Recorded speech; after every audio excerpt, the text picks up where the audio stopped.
Hello and welcome to the channel. As always, like the video, and if you enjoyed the story, leave a comment on if you would want more. This fanfiction was not created by me, but in the description there is a link to the fanfic so you can show your support to the creator and read along. Without any more delay, let's dive into the story. You're watching that again? Kaisen asked his boss. Dabi waved off his underling and continued watching the TV. Kazue Matsushita was on screen. She was still a journalist but now had her own show, interviewing politicians and others of interest. She was dressed sharply in a tailored suit and sat in a trendy chair. Across the small table sat Representative Imoko Kakariti. He wore a similarly tailored suit but wore it with such aplomb that he made it seem completely natural. Sitting beside Kazue, he was far more in control. The ribbon badge that marked him as a representative was affixed to his left breast pocket where a rose might have sat if he'd been a normal businessman. "I don't get why you watch that, boss," Kaisen said. He'd said it before when Dabi watched politics. For the leader of the acting leader of the league, he had a big interest in politics. "And Toga is here." Dabi nodded. His underlings might not understand why he watched politics, but he did.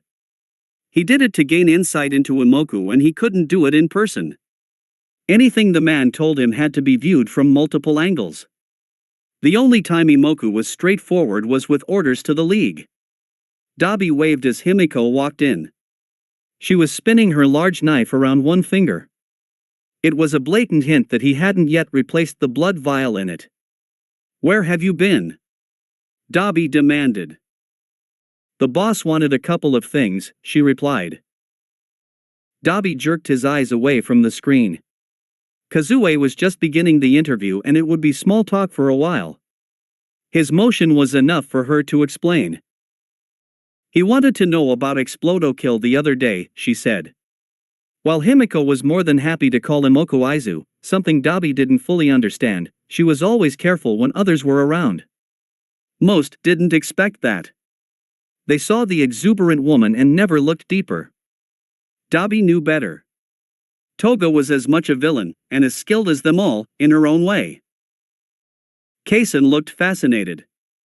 This was not the first time he'd heard one of the league's executives refer to the boss, but it was always interesting how casual they were about it. He had no idea who the man might be. He wanted to know. "You explained?" Toga nodded. "As much as I could. He wasn't alone. He's never alone. As a member of the House of Representatives, Imoku was seldom alone. That's why Himiko worked with him the most. She could change her appearance to fit in, and Dabi knew that Imoku had provided her with several blood slides to ensure she looked appropriate. She probably had a position as one of his staffers. "It's still good that you got away," he said, referring to the other day. She'd sat in that chair then and he'd had it replaced since then. The smell of the sewer just did not wash out. "He can't explode kill in a sewer," Himiko reminded him. "Though, are you going to replace it?" She brought out her knife again. "Maybe," was all he said. It was going to be annoying to replace the blood. High-end did not like bleeding, except in the ring. "Yeah, but there was something odd," Himiko said seriously. "I didn't tell you last time, 'cause I wanted to tell the boss first." Dabi jerked his head at Kaisen. The man looked disappointed but knew better than to complain. Dabi glanced to the TV. Imoko was still smiling and was answering something. From the way he was gesturing, they were still talking about easy things. The door closed.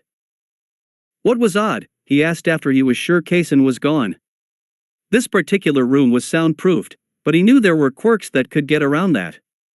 He watched the shadow of the man move down the corridor. He knew about Imoku. "What? How?" Dabi demanded, half rising. This was bad. This was very bad. Though, if the vigilante knew, why hadn't he told anyone? He might be a vigilante, but Dabi was sure he had at least some legitimate contacts. "I don't know.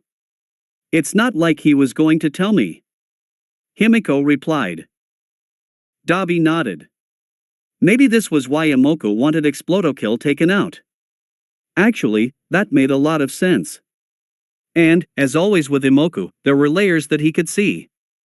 Having the League become active again, taking out a vigilante, meant that while the public would still see them as villains, initially they wouldn't be dangerous villains. It was a subtle difference, but it would give them time. Did he say anything about why Explodokill would know him? Dabi asked. No, Himiko replied. Though Izo said the brat probably fished in the right places. That didn't sound like Imoku, but Dabi resolved to ask him himself. Later. Dabi rolled his eyes. Are you ever going to explain that? Explain what? Izu? His name is Imoku. Imoku is too formal. Toga told him. Izu is so much more fun. No. She wasn't going to explain it. He knew Izu was short for Izuku, since Himiko had once called him that, but he didn't know anything else. Given Imoko's response that time and her chimed only in private, it must be a pet name. But he would like to know the origin. Not that badly though. Dabi turned up the sound on the TV knowing he'd get nothing more. And if Himiko hadn't gotten away from Explodokill as cleanly, he winced at the thought of that word, especially with the air fresheners still in the room to cover the sewer smell, then the vigilante would still have had to fight through his guards before getting here. Qeri? Kazue said. Himiko wasn't the only one to jerk at the word. It was fair to say that they both had the same reaction. When had that become public? On screen, Imoku displayed no reaction. Ah, the new initiative of the Justice Department, he said easily. I believe young Tagata had been inflating the case somewhat. I think what the public should be focused on is the simple fact that if they have done nothing wrong, then there is nothing to fear. But destroying quirks? Kazue sounded horrified. Imoku sat back in his chair. Carry has been designed to be used only in the most heinous cases. Those of repeat offenders, where no amount of therapy or rehabilitation will work. Dabi winced. He knew what that meant. Their cases. The League's. Except Imoku had given them immunity. And, we already have something like it, Imoku continued. We have quirk-suppressant drugs and quirk-suppressant cuffs. There's even an implanted drug. Carry is merely the next step. So why don't we just go with those? Kazue asked. Imoku looked tired. Because there have been cases where repeat offenders have been equipped with an implanted suppressant and they just cut it out, he said delicately. Carry can't be cut out, it cannot be removed, and so the problem of a repeat quirk offender using their quirk to hurt anyone ever again is solved. You aren't afraid it will become something like the bullet that was used to suppress Sir Nightie's quirk? Dabi snorted. Himiko wasn't as restrained. She chuckled. They remembered that. No, I'm not. He shook his head artfully. His green curls swayed with the movement. While I am only peripherally involved with Biosimip Industries, I know that their security is good. They create carry only when the Department of Justice orders a dose, and the formula is kept under lock and key. Unlike the unfortunate incident with Sir Nightie, it will not be stolen. We should do it. Himiko interrupted, almost singing the words. Do what? Dabi asked. He knew if he ignored Toga when she was like this, he wouldn't hear anything of the interview. He touched the remote to record what was left. He'd have to watch it later, after Toga was gone. Steal the formula, she continued singing. Dabi drew a long suffering breath. That won't help his position, he pointed out. Himiko giggled. We won't actually steal it, she said. I doubt we could get past the security. He gave her a look. With the Numu they could just ram straight through it. It's not a physical thing we want. We'd have to access the servers, Toga reminded him. They didn't have much skill in that. An attack won't actually help Imoku, Dabi pointed out again. A failed attack will. He blinked. A failed attack. It went against everything he'd ever learned, but what would it do? It would highlight carry, but apparently someone was already doing that. It would show it was protected and it would reveal the league. But they were about to reveal themselves anyway. Imoko had said they could go wild when they took out Explodokill, and given what he'd done to Himiko, Dabi had a feeling that would be sooner rather than later. He tapped his finger on the remote as he thought. I don't think Imoko would like one of his businesses attacked. It was an unspoken rule that in as far as possible, the league didn't attack the businesses Imoko owned. It wasn't a big problem. He didn't own that many they would be interested in. It would show that carry is secure. It would also bring Explodokill's focus to us, which is what we want. He's already hunting us. Dabi felt obliged to point out. She had been sitting there a few days back, stinking of a sewer because of the fact he was hunting them. So we have to be seen every now and then, to keep his interest. Besides, it's not like it's going to be a true attack. We just have to be seen, raise a ruckus and then retreat. I don't like failing. It was bad for the league. She gave him a look. It wasn't failing if it was helping Imoku, and if it was contributing to making sure Explodokill found them when they were ready for it. All right, he sighed. We'll do it. The fallout wouldn't be that bad. Yay! Himiko cheered. Now, go away while I plan how we will lose this, Dabi ordered. Toga grinned at him before she rose and left the room. He huffed and looked over to the TV and grimaced. The interview had ended. Sometimes Himiko had the worst timing. A fop. Katsuki was bored. He understood he needed to take some time to heal after that bitch put a knife through his hand, but he'd been checked out. Despite being in a sewer, he was clean. He'd caught nothing and in a few days his hand would be better. It was currently bandaged. They had no one with a healing quirk, but there were acceleration drugs and he had managed to get some of them.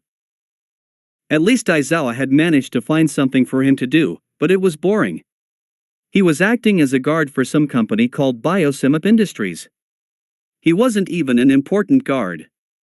He got the foyer. That was it. The way the others looked at him, they thought he wasn't even worth that. They were all extras. He was only staying here because Biosimap Industries produced quirk-destroying drugs. Well, according to Mirio they did, but according to Deka they only did it when the government ordered it. He'd been far too smug when he'd said that. Bakugo had wanted to reach through the TV and explode him.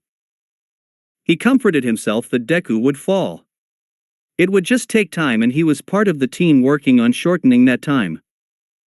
That didn't make this any less boring. If the league had any sense, they weren't going to attack here. It was too easily predicted. But the league were villains and villains were stupid. Except Deku. Deku was worthless, but Katsuki had to begrudgingly admit that he wasn't stupid. They weren't going to ATT. The thought died as he glanced at the security screens. The foyer security point wasn't at reception. No one would want him on reception anyway. He was honest enough to admit it, and he didn't want to be there either. Instead, the security room was behind reception, in a room lined with screens. Part of the wall behind reception was the door, and this entire room was designed like a panic room. The receptionist, if threatened, could retreat here. And he could see everything outside. Others could too. There were other security points with the same feeds, but Katsuki was sure he was the first to see it. On one of the feeds there was a man. Medium build. Blonde. He had 2-day stubble and there was a scar or something running up his forehead. He looked stressed, but not so stressed that anyone would notice him. Bakugo remembered him. Twice. He hit one of the silent alarms. It was not so much an alarm as a warning alarm. It sent a message to the main security point. While he was happy dealing with this himself, Aizawa had been insistent that he follow Biosimap's protocol. The phone rang. What is it? The voice was bored. They were going through the motions. "There's a member of the league outside," he report. "For fuck's sake, newbie, keep your reports real." Katsuki growled at the response. "Listen here, you shit, when you get kidnapped by those fuckers, you tend to remember them. One of them is outside, and where there is one, you can beat their R of dash." He never finished the sentence. There was a huge roar from outside and something crashed through the front glass doors. Even in a world where people could be large, it was enormous, and black and strong. It was one of the fucking Numus. Bakugo didn't recognize it specifically, but he knew what the exposed brain meant. The receptionist screamed, and the rest of the rats that infested the reception scattered. At least they were that intelligent. As part of hero studies, they had to learn about crowd control and how, originally, the moronic public had been hurt because they strayed too close. Eventually, they'd been trained to keep their distance. With the removal of heroes, the public had quickly forgotten safe distances, but when their arses were on the line, they could scurry like rats. The Numu wasn't interested in them. It seemed to have been used as a tank. Several members of the league followed in its wake. Dabi, Twice, the Bitch, Spinner, Mustard. Shit. All the commanders were here. The only one he couldn't see was Kurojiri, but there was another woman in the lineup. That was probably Ujiko. Fuck, that meant they were attacking for real. Bakugo hit the alarm. The real alarm. He couldn't be sure the fuckwits in the security room would have noticed. The receptionist finally remembered her job and dove into the room. He flexed his bandaged hand, his eyes fixed on the screens. He could move well enough, and he grinned as small explosions danced on his palm, blowing away the bandage. "Stand firm." The order came from the security room. Katsuki slammed one hand down on the comm. He didn't need noobs telling him what to do, except as he went to leave the room, he heard the lock slam home. "Let me fight," he screamed. "Stand firm," the order was repeated. This time though, Bakugo could see various rent-a-cops pouring into the reception. Where the hell had they been hiding? The Numu roared and charged forward, mowing them down. It was a slaughter, and it was one he'd seen before. He focused on the league. The Numu was just raw power. They were just standing there. Mustard was surrounded by a haze of gas, but the rest were, what were they playing at? Weren't they here to steal Carrie? Or was their mission just to be seen? Why? Why bring the focus on Biosimap? What was Deku playing at? Most people saw Bakugo's rash and brash attitude. They didn't remember that to get into UA's hero course, he had to have a brain to go with his skills. And he hated not seeing the plan. Or did Deku know he was here, and was showing off? Except, as much as he hated to admit it, Deku had never done that before. There was only that one time, when he'd learned the truth, when he'd confronted Imoko Kakuriti and learned that he was Izuku Midoriya. Though now that he knew, did Deku feel the need to show off? He was going down. "I have a quirk license." Bakugo growled at the comm. He didn't actually have one, but what did that fucker know wouldn't hurt now, and if it got him out there, it didn't matter. He could deal with this crap. At the very least, he could deal with the league. He could get them to talk, which would answer some of his questions. They were just standing there, almost posing, while the Numu made mincemeat of the rent-a-cops. The police are on the way. And what the fuck are they going to do? He demanded. Against the Numu, they were going to be meatbags, or like the receptionist who was cowering in the corner. She wasn't even looking at the screens. "Shut up, woman." Bakugo growled. She was whining. "Newbie, you will stay there." On the screen, Bakugo watched as Himiko turned to Dabi and said something. The fire villain released a few bouts of blue flame. Mustard helped, producing some sort of explosive gas, and the room was filled with flame. It still made no sense to him. They were just standing there. The woman he assumed was Ujiko said something after she looked back outside.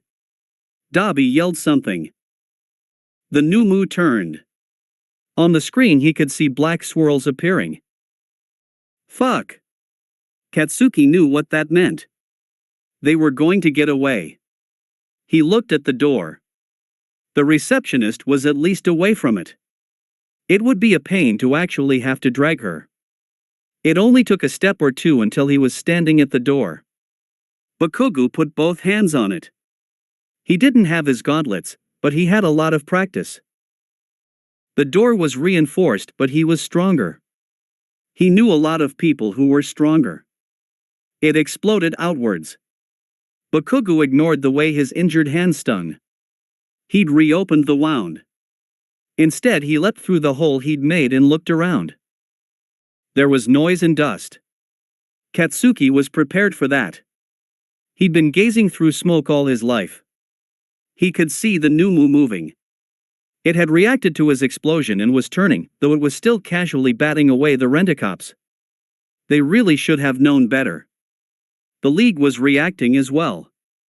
Dabi was half in one of Kurogiri's portals but was shouting something. Toga was nowhere to be seen.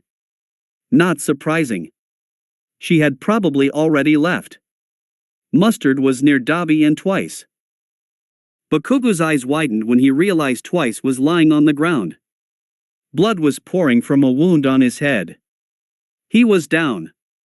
There was a chunk from the wall near him. He assumed it had hit the villain. Katsuki didn't even hesitate. He jumped towards the villain. Twice wasn't the one he wanted. He wanted that bitch.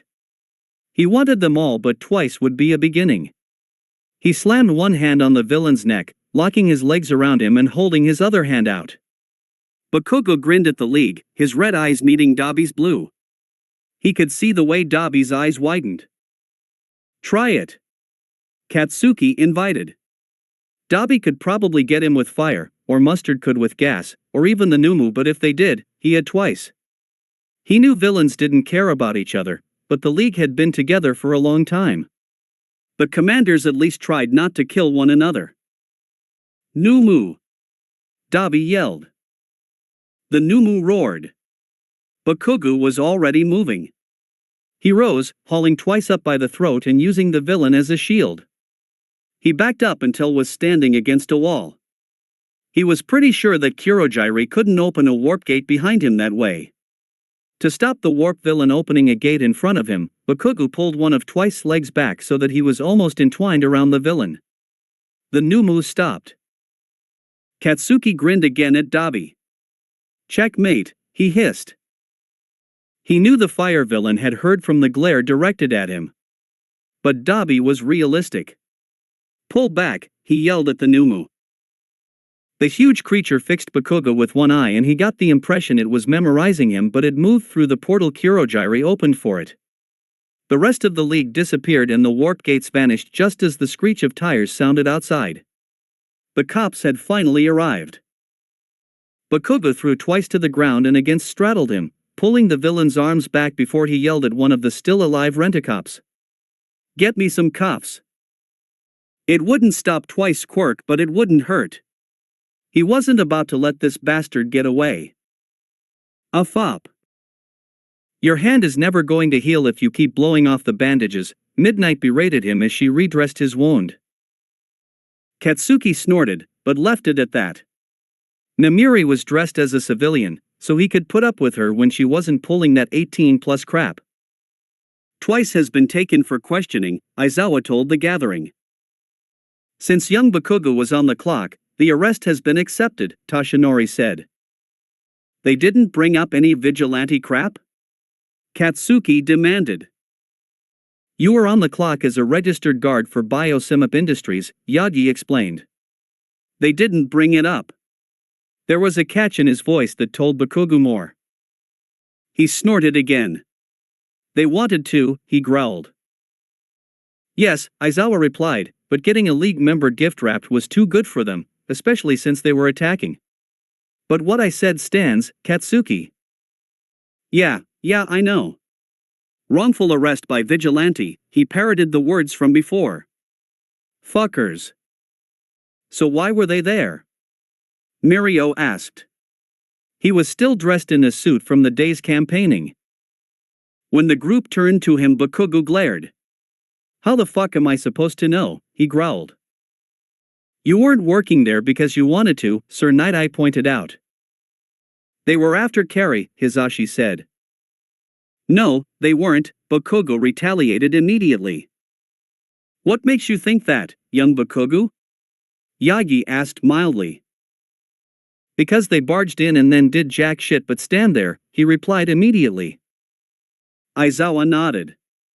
I saw the footage. The League burst through the doors but did not go further. Unless Kurogiri was there? Sir Night-Eye asked. That's not his style, Namuri said as she packed away the first aid kit. What about the other teleporter? She just stood there too, Bakugo said. They were practically posing. So it was a distraction, Toshinori concluded. But from what? The group was silent for a few minutes, thinking of anything else they knew about the time. There had been no other major reports from around the town. We are sure they didn't get the Carry formula? That it wasn't just a cover for one of their agents to get out? Hisashi asked. We will have to check the footage, Aizawa said. It was definitely a possibility and explained why the League was happy to be seen. Katsuki was correct. The League did not seem to have any other purpose in this raid. You think that bastard will let you? Bakugo barked. Who? Yagi asked. That bastard Deku. For those of us who don't understand, Aizawa reminded him. He huffed. Imoko Kakuriti, Katsuki spat the name. He really hated Deku. Why would the representative have anything to do with it? Hisashi asked. You didn't tell him? Aizawa sighed. Representative Kakuriti is the owner of Biosimap Industries but not the direct owner. There's enough shell companies involved so that he can't be accused of favoritism with the Department of Justice. The radio presenter sighed. There's also the fact that we have no right to those recordings, Sir Night-Eye pointed out the other minor detail. Since heroes had been reintegrated, things like security recordings, which would usually have been provided to them for intelligence, were no longer necessary, since they were no longer heroes. I can get them, Bakugo was positive, but they aren't going to show anything. The League bastards were just there to be seen. They weren't there for Carrie. If they want it, he'll just give it to them. So what purpose does this mission have, besides attracting attention? Yagi asked. They all had questions. Bakugo had to admit that was a good one. Why had the League attacked, when they really had no plan? It's like they wanted to fail. They were attracting attention to themselves, Mirio answered, and possibly to Carrie, but Kakuriti had been keeping that quiet until Sir Night-Eye found out about it. And since Kakuriti probably controls the League, it makes no sense for him to have them attack. It just makes him look bad, Namuri mused. Katsuki's lips pursed. Not really, he murmured. It was an odd volume for him. It got attention. Watch what he says in the next few days, Bakugo continued.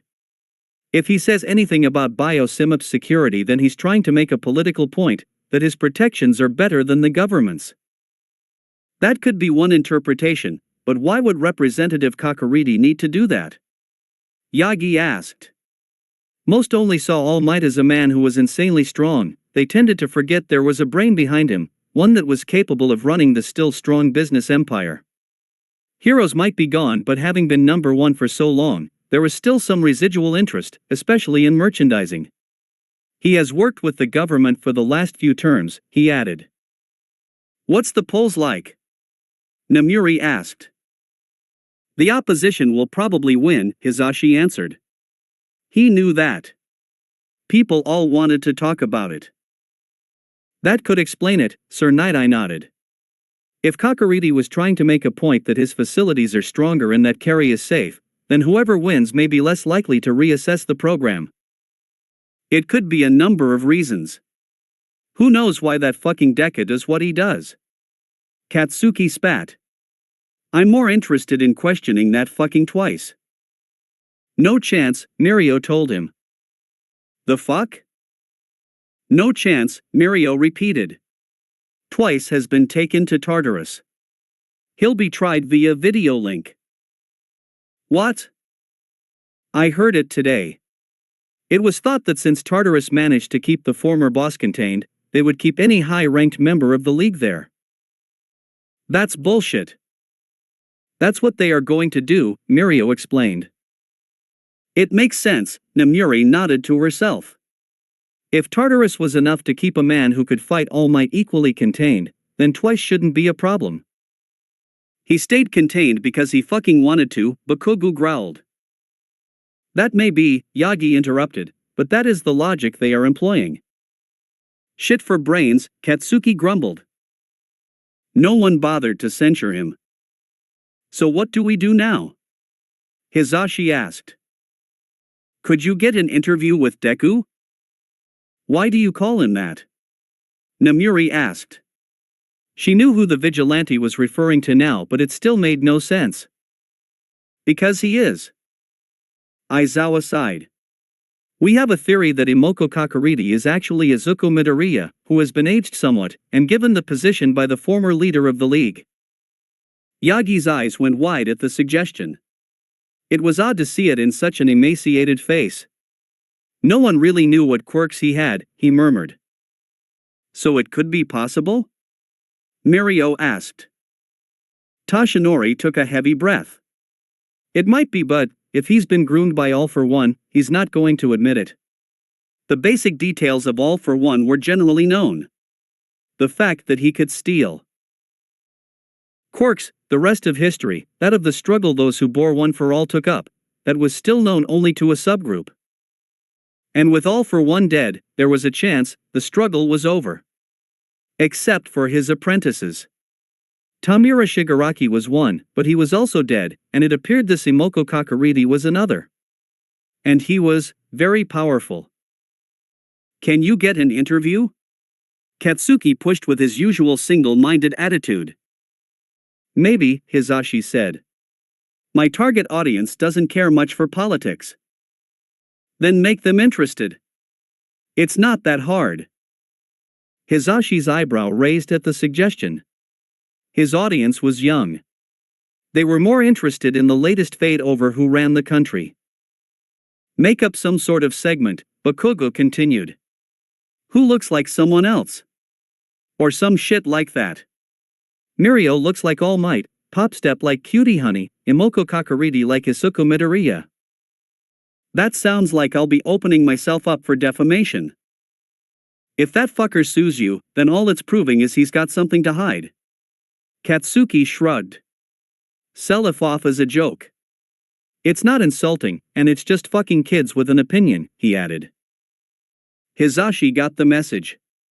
If Imoka sued him over that, it would be easy to make him look petty, but it wasn't quite that simple.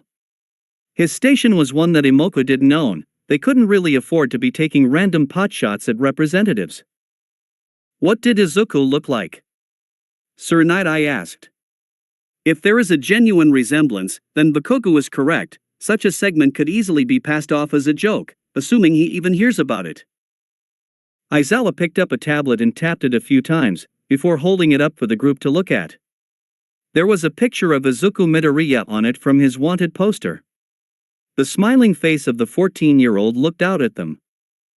Sir Night-Eye blew out. There is a definite resemblance. That's because the fucker is him. Katsuki growled. You actually want to go through with that? Hizashi asked. Sir Night-Eye looked upwards, thinking. Usually I would say no, given that we do not want to alert him to our presence, but he's already aware. And with info like this, one who will not slip up by himself, sometimes it's necessary to show part of your hand, so that he thinks you know more, and reacts to that. You want to try to force him to make a mistake? I want to see his reaction, Sir Night-Eye corrected. As you say, Hizashi, you are not a political station. If you sell this segment as something to get youth into politics, then there is nothing to be offended about. As a representative, he's meant to be interested in that. So, we'll find a whole heap of contemporary and historic political matches, and do it that way. If Kakaridi gets offended, then he has something to hide. If he laughs it off, then dash Sir Night-Eye sighed. He's either a very good actor, or there is nothing to hide and Bakugo's theory is incorrect. I'm not wrong. I want to see his reaction, Sir Night-Eye repeated, ignoring Katsuki. Because with people like this, if we leave them to act, they will finish their plan. If we force a reaction then, that's different, that's not in the script, and that's where they make mistakes. Hizashi nodded. The entire group nodded. If you want, I can come in for an interview, Mirio offered. No, Toshinori said before Sir Night-Eye could. Let's keep Hizashi's station completely free of politics for the moment. Maybe closer to the election, he added. His former sidekick nodded and gave him a ghost of a smile. He had learned something in all that time. The fucker isn't going to react, Bakugo huffed. But it's better than nothing. In the meantime, I'll keep hunting the league. He said it as if he was the only one doing work. The group knew better than to take offense. All Might smiled at Katsuki. You do that, young Bakugo, he encouraged.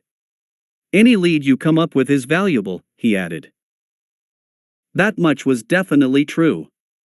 And in a world where heroes were reintegrated into society, they knew they needed all the leads they could get against a newly active league of villains.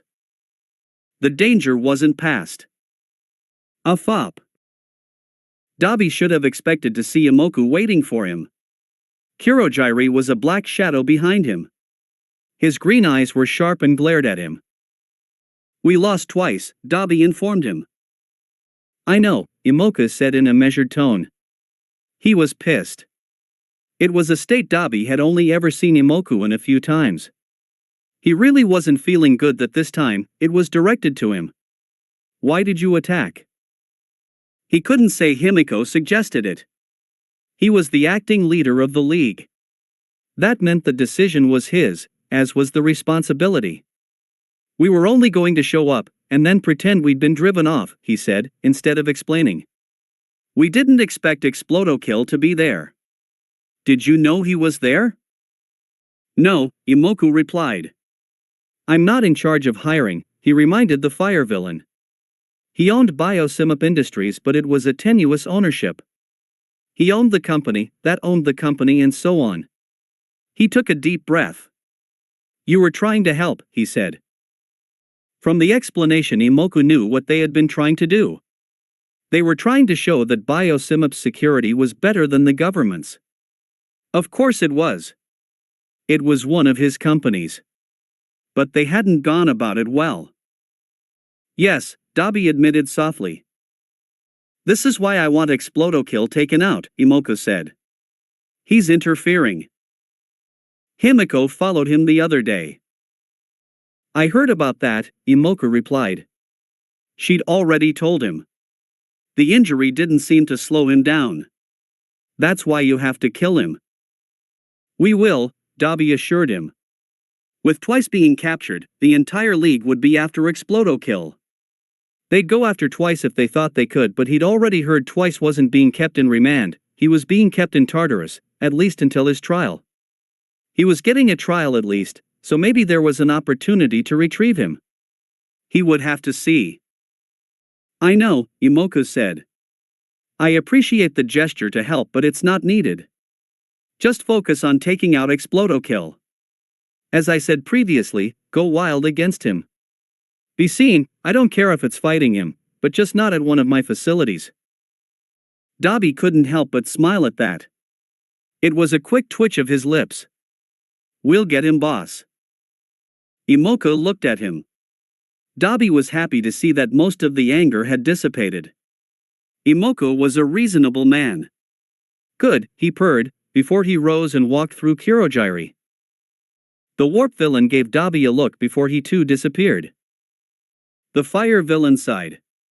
He couldn't help but feel he'd dodged a bullet there. He was grateful for that, but it didn't change the facts. They'd lost twice. He balled his hands into fists. The vigilante would pay. A fop. Did I do good, Izu? Imoko smiled down at his phone, even as he typed the reply. You did great, Haim. It wasn't perfect. We barely got past the foyer. I know. It's not your fault. It was Explodokill's fault. It was Katsuki's fault. But it was also the League's for not noticing the vigilante was there. After all, he'd known Bakugo was staking out Biosimap, so really, it wasn't that hard to know, especially when you had the security cameras, which the League didn't. Such a pity that time was taken. Imoku nodded. I know. Tell TT that I don't blame him and that he should concentrate on taking out Explodoking. He'd already told Dabi that, but it never hurt to reinforce his orders. If anyone ever got this phone open, it was biometrically locked. It would be dangerous, but the nicknames meant that anyone who got a look at it would be confused. You can't tell him yourself? He could, but he'd already spoken to Dabi about the attack, and he didn't want to reveal that he knew more than he should about it. Paperwork. It was such a convenient excuse, and unfortunately true. They need you to talk to the Numu. The messages came in fast succession but were separate. It had taken him a long time to train Toga not to jumble the topic of conversation into the one message. He sighed at the message though. He didn't really have time to go to the League. He'd had to make time especially to talk to Dabi. And they mentioned this now, via Toga. It probably meant the situation was getting serious. Dabi had confirmed that the original Numu had deteriorated over time. It was really only designed to be used, and then disposed of. They had kept it for far longer than its design life. It was no surprise that it was breaking down. Using his quirk, he was able to get the Numu to trust him, to calm down. It was easy. The Numus might be an amalgamation of quirks, but they still responded to them. There was really only one way to deal with it. Let it go. They were Tomura's toys. You're sure? He was sure. Let it go. Though, Imoku thought. If the original had deteriorated, would the others? He pursed his lips slightly, thinking. Dabi had said they were all not as lively. He knew roughly how the Numu were created, but he hadn't ever immersed himself in the notes the scientists had left. Though, to be fair, it was a stretch to call them scientists. Hacks is the term he'd use. Torturers if he wasn't feeling charitable. High-end seemed to be fully functional, but he'd have to check with Dabi, who would probably remind him that it would be nice if they could check with the Numu's creators, except they were gone. Had been for years. It was really only good business sense to remove them. They were part of Tomura's League. They weren't necessary for his. Still, they could release the Numus as they became unusable or uncontrollable. It would give him a good gauge on the police and was one final service they could give to him. You did great, Haim. She did great in getting the League to attack. And now, with twice being taken, they'd focus even more on Bakugo. If they did want to run wild, then they would. He did so hope Kaken was up to it. I'm sorry. Todoroki looked at his phone. The message was typed, but he hadn't pressed send. He was sorry, but he was hesitating. He couldn't figure out why he'd done it. He wanted to explain why. Shudo couldn't even remember what he'd been arguing with Momo about. Nothing important. But he'd had been feeling so frustrated, and without thinking he'd raised his hand. And froze.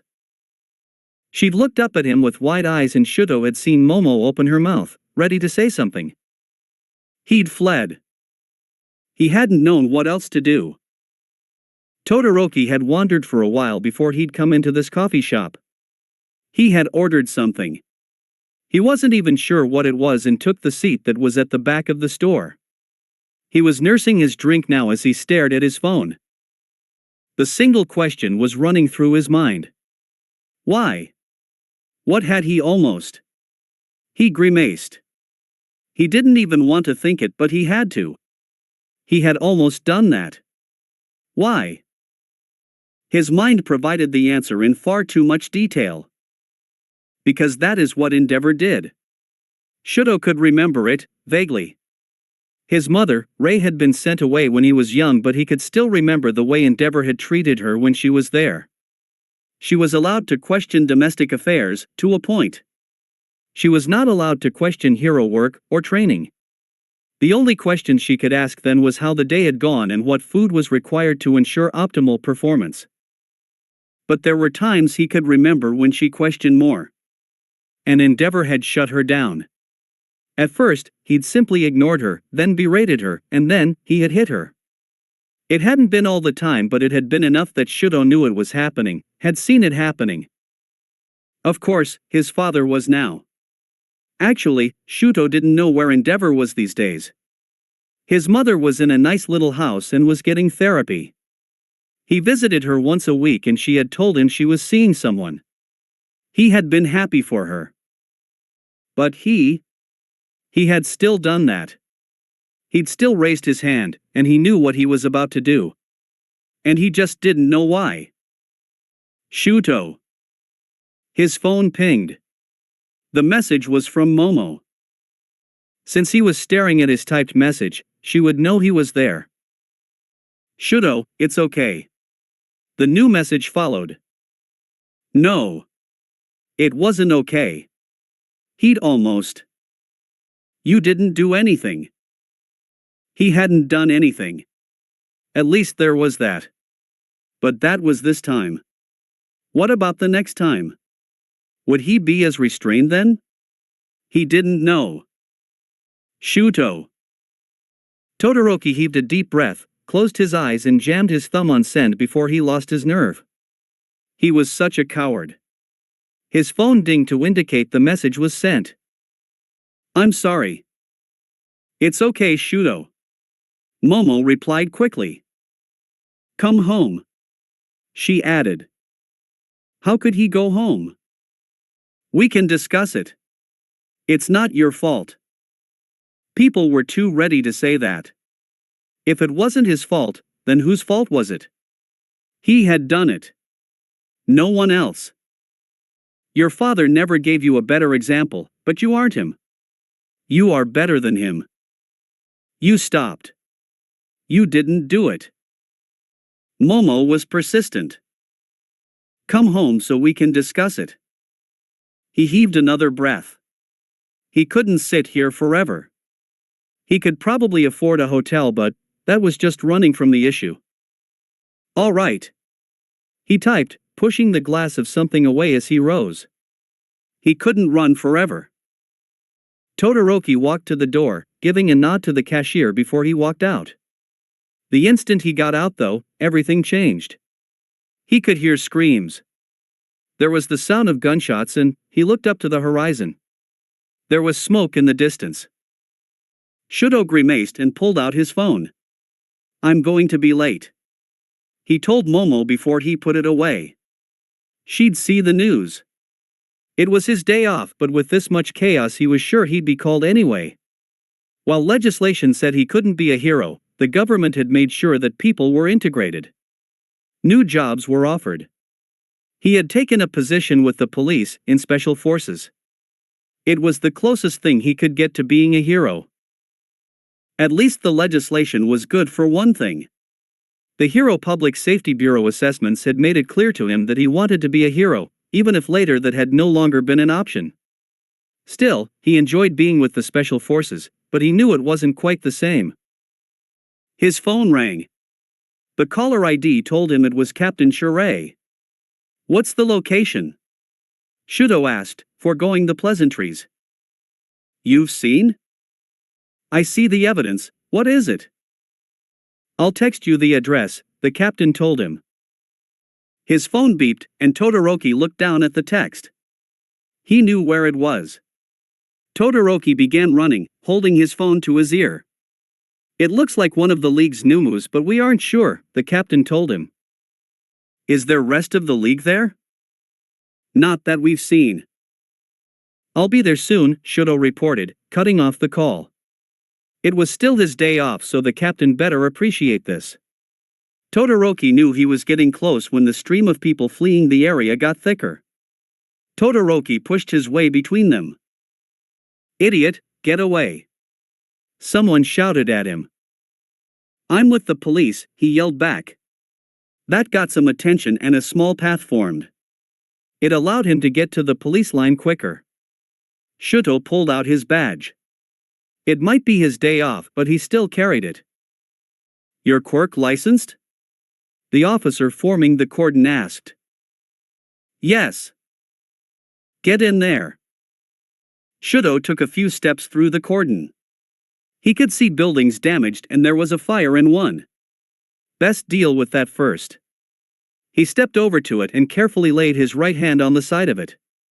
He'd done this before at UA, but unlike UA, he didn't want to freeze the entire building, he just wanted to stop the fires. It required power, but a far more delicate touch. Thankfully Aizawa had ensured he had that control. At least with his ice. Frost appeared on the side of the building but the flames died out. And he hadn't damaged the structural integrity. But he knew this wasn't what he was meant to deal with, and right on cue, a roar sounded. There was the sound of concrete shattering and Shuto looked down the road to see something charging towards him. It was huge and black. He remembered it from the USJ. It had an exposed brain and an almost bird-like beak. It roared again.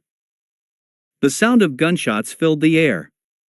Todoroki would like to say that the thing didn't even notice, but it did. The bullets did no damage, but it took note of where they were coming from and charged towards the cops who were hiding behind their cars.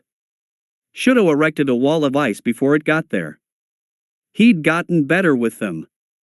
In the past, his ice walls were opaque, now they were clear. There was some distortion, but he was no longer in any danger of losing sight of whatever was behind it. "Thanks, Todoroki." The voice surprised him. "Kirishima."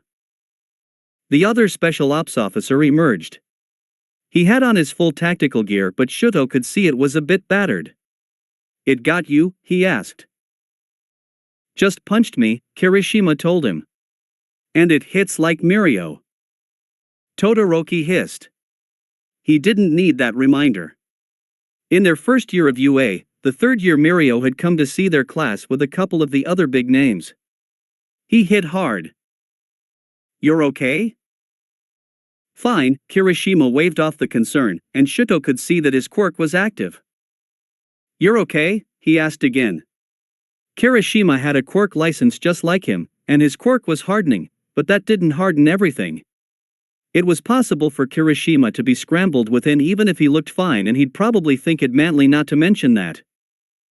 "Fine," he repeated. "Here's an earbud," he added, holding out the device. Shuto took it and put it in his ear. The feed from operations was a soothing buzz. "Is there a plan?" he asked. "Not yet," Kirishima replied. "So, it's like that time?" Shuto pressed. Kirishima grimaced, knowing exactly what he was referring to. Just after All for One's death, one of the League members had attacked. He was huge, and had fought well. His name had been Gigantomachi and he had been a pain to put down. Thankfully none of the rest of the League had come out to play then.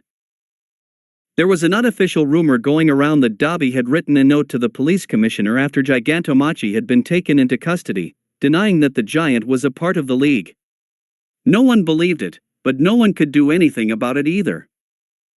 "God, I hope not," the Special Forces officer said. Shuto nodded. He shared that hope, but he was practical. The League hadn't disappeared, but over the years they had gotten sneakier. He wondered what this thing was covering for, but he had no time for further questions as both their attentions were taken by the shattering of Shuto's ice wall. He reinforced it, but he already knew it was going to shatter. Mentally he prepared to release a blast of fire if the ice was going to endanger anyone. The Numu roared again as the ice crumbled. It crashed through the remains and Shuto could feel its eyes on him. Somehow it knew he'd created the ice. Shuto wondered if the Numu remembered him from USJ. "Be aware of the others," the warning sounded in his ear. "We have to fight it," Kirishima growled. "Be aware of the others," the warning was repeated. "We'll be careful," Shuto replied this time. He gave Kirishima a look. Commands sometimes just needed to hear what they wanted. The other man knew that. Do you think you can lure it there? Todoroki asked, pointing to a geyser of water formed by a ripped-up fire hydrant. I'll do what I can, Kirishima said and ran towards the Numu. At the last moment he veered away. Shuto was thankful for that. Kirishima was fast, but hopefully he remembered this particular Numu had been created to kill All Might. It was strong. But why had the League released it? What were they playing at? Has the League appeared anywhere? Shuto asked Command while he watched Kirishima dodge. The other man had gotten faster, and he never tried to meet the Numu head-on. He was using a technique that involved almost flowing around the attacks, redirecting them so they never hit. It was a good plan, especially against something this strong. There is nothing on the League. Initial reports indicate that this thing was released through some black liquid. Ujiko, Shuto identified the League member from her quirk. Even after all this time they didn't know much about her. Probably. Facilities are on alert but there have been no other attacks. He nodded, recognizing the security inherent in the vagueness of the word facilities. Operations would not give away that information in case the League, or anyone else was listening. He ran forward as Kirishima got close to the hydrant. The Numu was following him, and didn't seem to mind the water. Clear! Shuto screamed as he slammed his right hand to the ground, into the pool of water. It froze instantly, and the ice raced over the water, trapping the Numu which was standing under the gush of water. It was odd to see the frozen spray of water but Shuto could see that the Numu was mostly trapped. Its legs were frozen and one of its arms was trapped but the rest was free. It made a noise. Almost like a whine, and then he watched it rip itself free. Blood gushed, freezing on the ice, and Shuto gritted his teeth as the Numu moved. Without legs it collapsed, still hemorrhaging blood, but as he watched, he could see the flesh reforming. Hit it with fire! Kirishima yelled. Don't let it regenerate, he added the explanation. Todoroki remembered that the Numu had regenerated easily. He also remembered procedure. Command? And the reports on the Numu. Despite the regeneration and the odd looks, even by today's society, this was still a man. Hold. Reason with it. It can't be reasoned with, Kirishima snarled into the calm. Shuto was expecting that answer. He stepped forward, making sure he made eye contact with the Numu that was still regenerating. It seemed slower than his memory, but it was definitely happening. Red bulbous flesh was sprouting and forming into new limbs. The bleeding had stopped. I don't want to hurt you, Todoroki said. He tried to sound calm. He wasn't sure how well he managed that, but from the disbelieving look Kirishima gave him he either succeeded or failed spectacularly. He hoped it was succeeded. The Numu snapped its jaws at him. It was not an attack. Just a noise.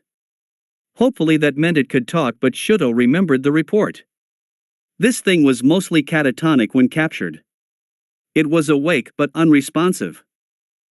I don't want to hurt you, he repeated. But you have to stand down. Another snap and the Numu's regeneration was complete.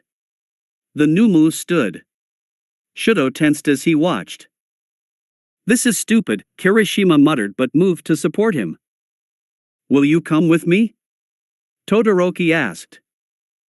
The answer wasn't reassuring. The Numu charged, and this time there was a wild shine in its eye that was unmistakably mad. When Shuto had last seen this Numu it was at the USJ. It had been powerful but its eyes were different somehow, in control. There was no control here. It picked up a car and flung it at him. He'd learned his lesson about burning or freezing things midair and moved with Kirishima to dodge. We have to kill it, his old classmate told him. Reason with it, Command yelled into their ears. It can't be reasoned with, Kirishima argued. Something has enraged it, Shuto reported to Command. And no one here has the ability to calm it, he added. The league obviously did since they'd kept it for so long, but equally obviously they turned it loose for some reason. Maybe they could no longer control it? That was the simplest answer, given the seemingly random nature of the attack. Command was checking to see if there was something else happening. Shudo had to deal with this now. And we just took off half its body and it didn't stop. Kirishima added as they continued to dodge. You're to continue to reason with it, Command repeated. Kirishima took out his earpiece. He looked at Shudo in askance. Todoroki knew his lips formed a thin line. He recognized manipulation when he heard it. What was Command playing at? The easy answer was they wanted to study Thing.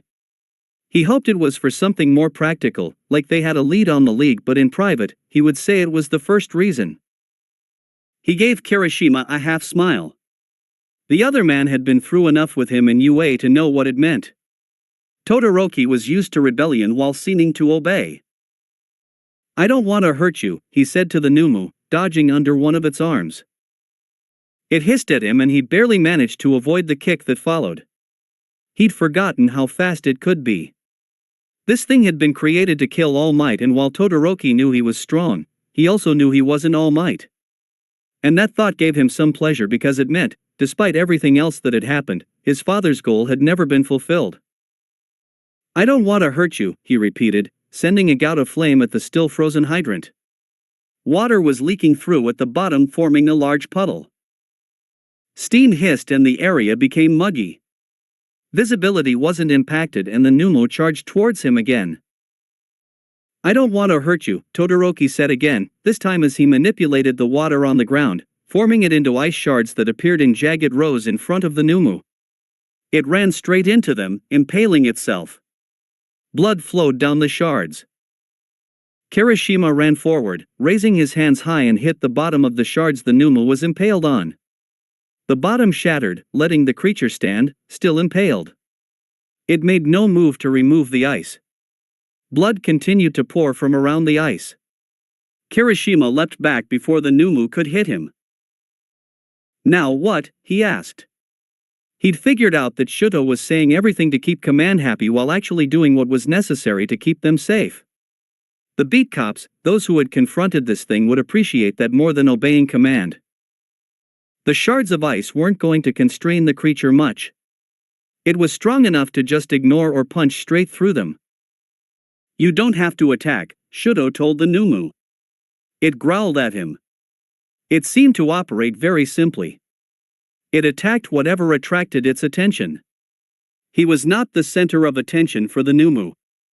You can come with me, he continued. The Numu roared, showing off rounded teeth that lined its beak. Shudo saw it raise one hand. The movement was the same as his. He flinched but stood firm.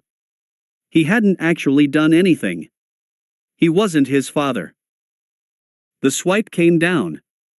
Todoroki was already moving. He lunged forward, driving his left hand to the ground. There was water there. It boiled with the application of heat. The Numu screamed as it was steamed. But Shudo wasn't finished. It could regenerate, and while it had to have a limit, he didn't know what it was. He raised his left hand, and sent a gout of fire towards the Numu. If he could carbonize the flesh, then there was a chance. He just had to make his fire hot enough. He could have tried to put the Numu into a state of suspended animation with could. Shudo was sure of his control with that part of his quirk. What he wasn't sure about was that if the Numu had any defenses against it. Probably not, since it had been designed to kill All Might, but in this, there could be no doubt. Keep everyone away, Shudo ordered Kirishima. The other man gave him a look. It told him that only idiots would come close to this. Todoroki cocked his head. Kirishima rolled his eyes. It was his agreement. He remembered the same incidents Shudo did. Todoroki kept his flame going. He felt hot, but at least he had better thermoregulation now. While he had passed his Hero Public Safety Bureau assessment, it had taken several years of therapy before he accepted that his fireside was his, not his father's. His control wasn't as good, but it did mean he could now use his ice far more. and fire when the case needed it. The Numu screamed and advanced. He was ready for it. The ice that had been impaling it was gone, but the wounds were now burned. They weren't cauterized and Shuto could see the way they were closing. But the rate was slower. He met the Numu's punch with more flame, stopping the creature. He willed his flame to be hotter. His brother could do this. Tuya's flames were usually blue. They burned very hot. His father could do it.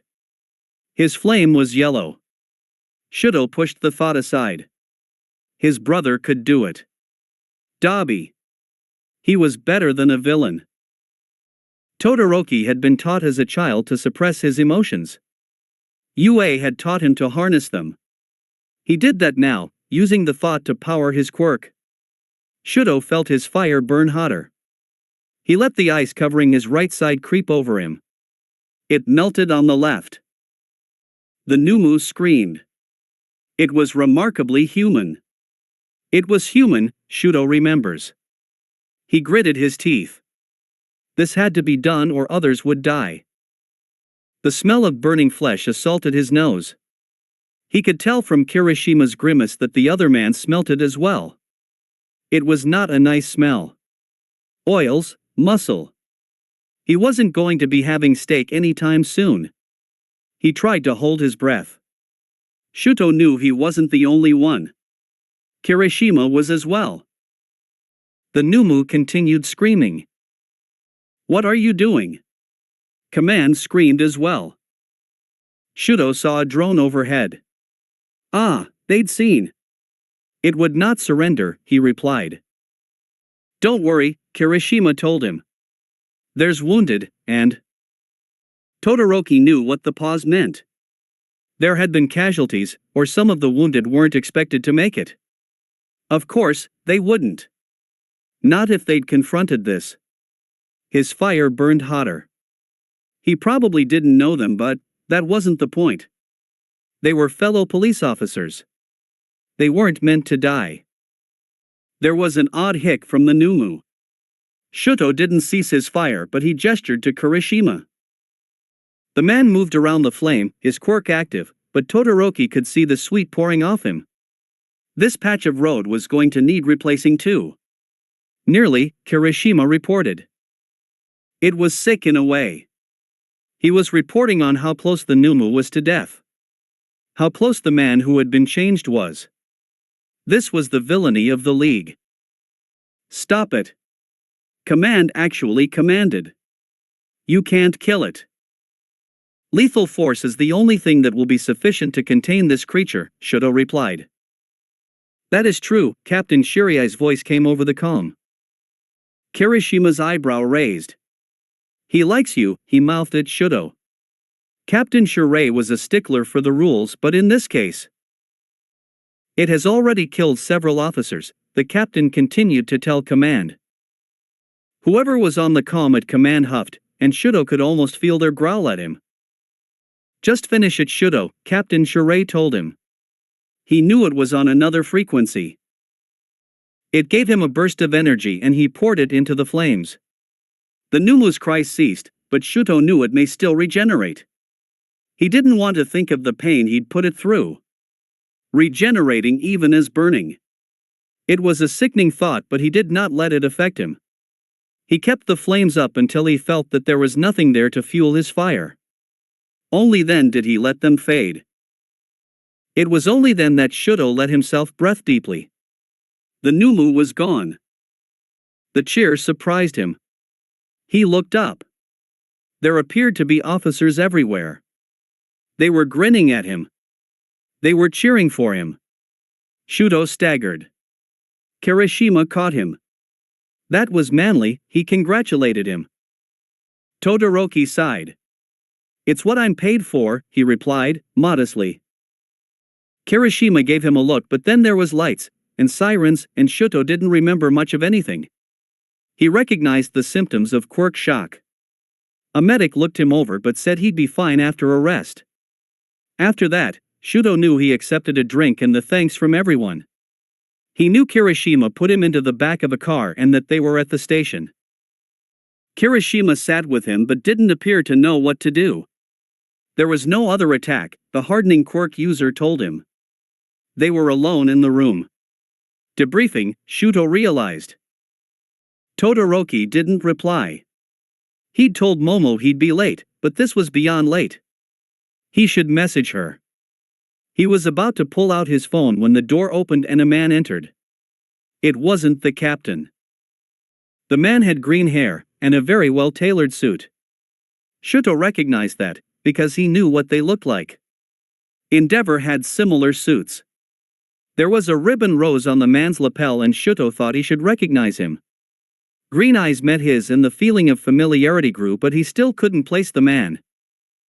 "You did good work today, both you," the man said. "Thank you, sir," Kirishima said. He was standing ramrod straight. Shuto inferred that he knew who this was. And since the man hadn't introduced himself, he expected to be recognized. He wasn't police. Shuto could conclude that much. If he was command, he would be upset, and in uniform, so he had to be someone else. Politics. That was the only explanation for why someone was allowed here. "You need to keep drinking, Shuto," the man said to him, nodding at the cup in front of him. Guiltily Shuto picked it up and took another sip. "Representative Kakuriti, sir," Kirishima said formally. That's who this was. Todoroki was controlled enough not to let his surprise show, but from the twinkle in the politician's eye, he somehow knew that Shuto had only just realized his identity. "May I ask why you are here?" Kirishima asked.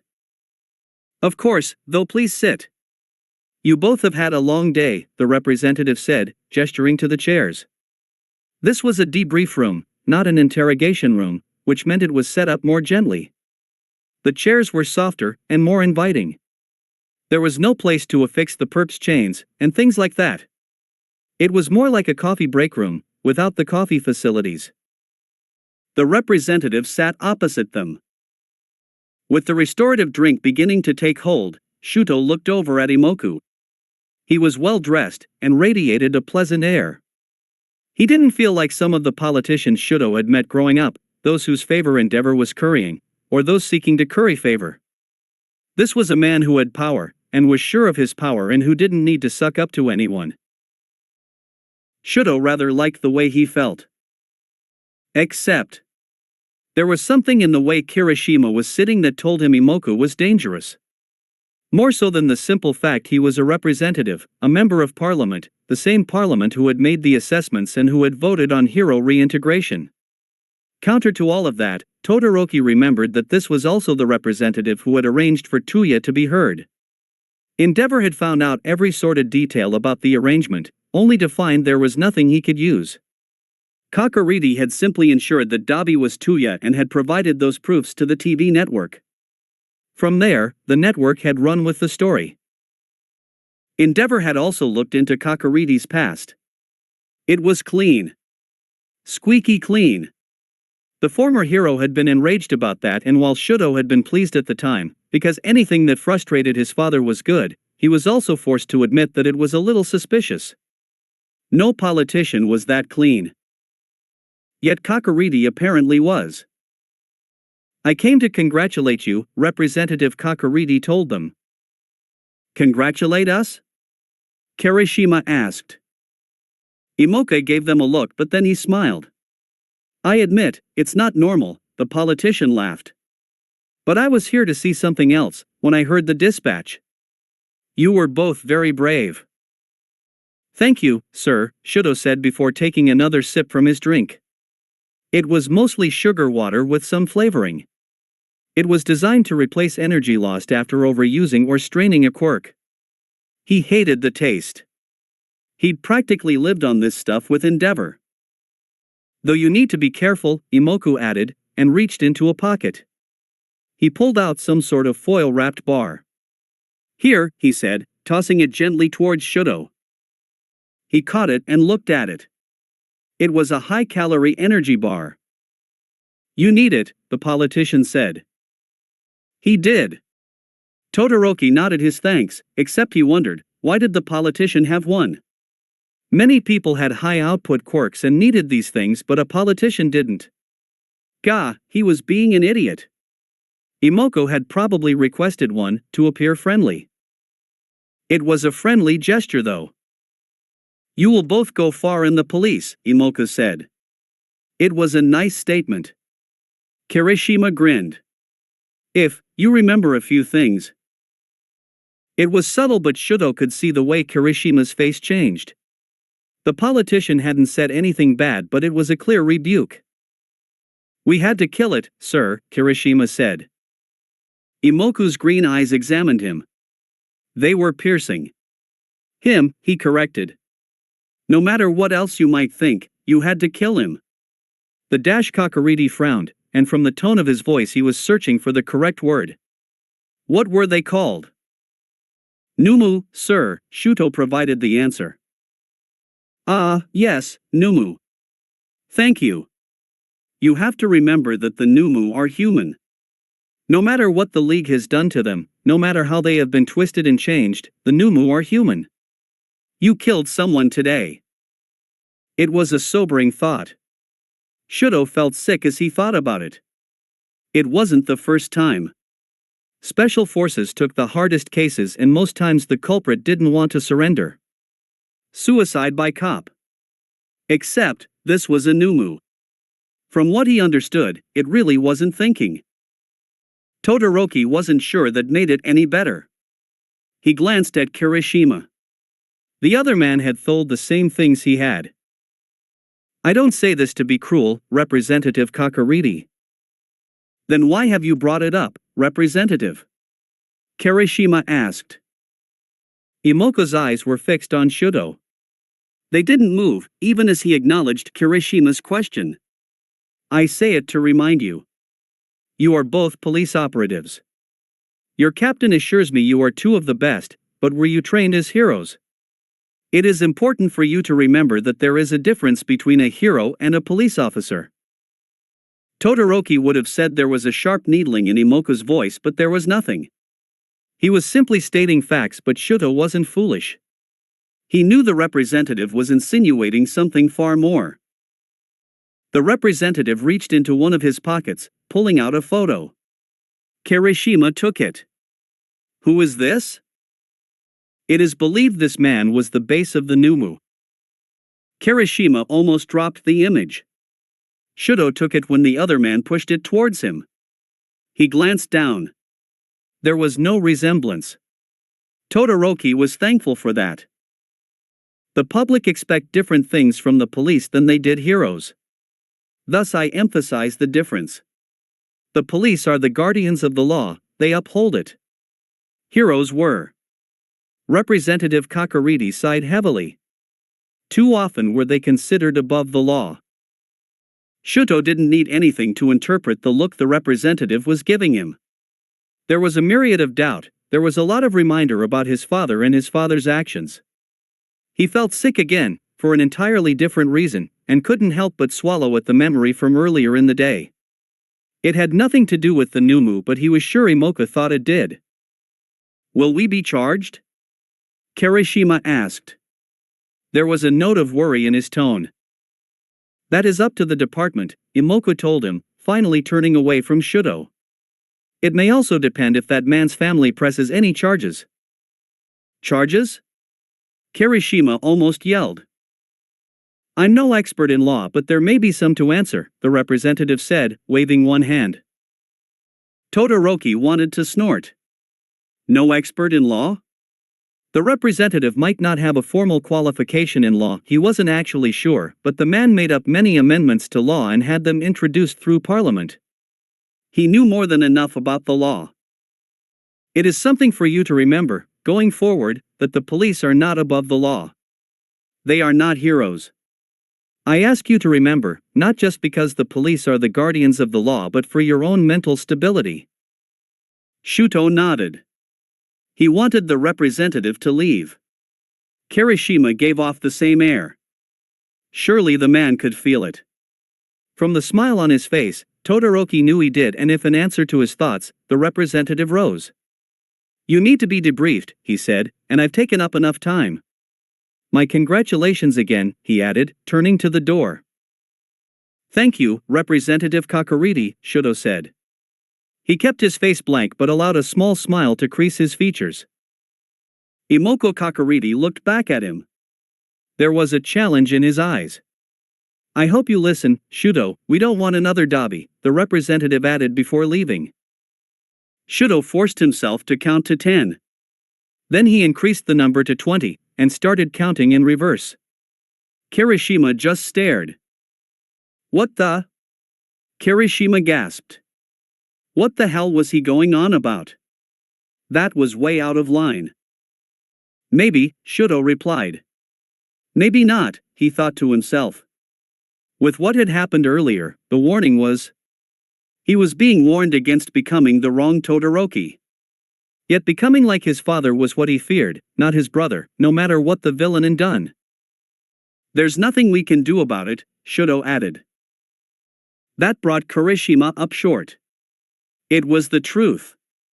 They couldn't complain about the representative because while the conversation had no doubt been recorded, there was nothing that bad. Not to anyone listening, and the representative's warning was one that the captain would no doubt repeat. Shuto looked at Kirishima. When he came in, you tensed, he made the observation. He's a representative. Kirishima said. You mean you didn't? He questioned. Todoroki just gave him a look. Kirishima tensing was more than just the fact the man was a member of the House of Representatives. Kirishima sighed. You know I keep in touch with everyone, he said finally. Shuto almost smiled. He still had the look. He nodded, downing the last of his drink. Let's just say the foul mouth has some interesting theories. It took Shuto a moment to translate the sentence, and when he did, he understood the reason for Kirishima's code, even if it was a bad code. Bakugo was wanted for vigilantism. If it got out that Kirishima still had contact with him, then, well, that would not end well. Tell me later, he instructed as the captain walked in. Captain Shirai looked grim. It was to be expected given what had happened today. You've got the next 2 days off, Todoroki. But you will be expected to see the counselor before you are cleared for duty again. Shuto nodded. That was standard procedure. And, he didn't shudder, but it was a close thing. It would give him time to talk to Momo. He hoped he could tell her what was wrong, but he suspected she already knew. You too, Kirishima, came the addition. The captain sighed, but seemed happy that they hadn't argued. Now, let's get on with this debriefing, he said, moving on to business. Again, Shuto nodded. He had a feeling this talk was going to be easier than the one waiting for him at home. But the fact that there was a talk waiting for him at home proved that he wasn't his father. He had to focus on that. There were reasons Aizawa preferred drinking alone, at home. He just didn't enjoy sitting with others who were being rowdy in a bad part of town. He didn't understand how they could get drunk here. They knew what they did to people in that state. Did they not think they could be prey? Even so, Shoyuta knew how to dress to look the part. He knew how to act to look the part, but he didn't like it. He knew how to hide that too, to look the part. Even in Osaka. Which is where he currently was.